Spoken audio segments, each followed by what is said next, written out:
రోజు ఆదివారం రోజు పారాణిలో తడిపి ఆరబెట్టిన ఒత్తులతో ఇంట్లో పూజ గదిలో దీపం పెట్టుకోవాలి. అలాగే సోమవారం రోజు అరటి దూటతో నేసిన ఒత్తులు ఉంటాయి, వాటితో దీపారాధన చేసుకోవాలి.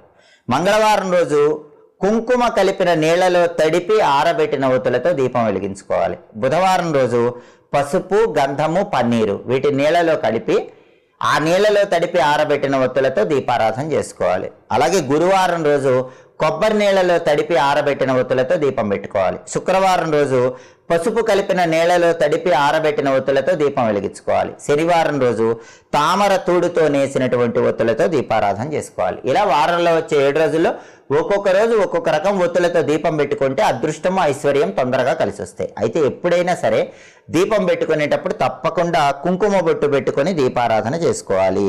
ఈ కుంకుమ బొట్టు పెట్టుకునేటప్పుడు కొన్ని నియమాలు పాటించాలి. ఎప్పుడైనా కుంకుమ బొట్టు పెట్టుకునే ముందు కాళ్ళు చేతులు శుభ్రంగా కడుక్కొని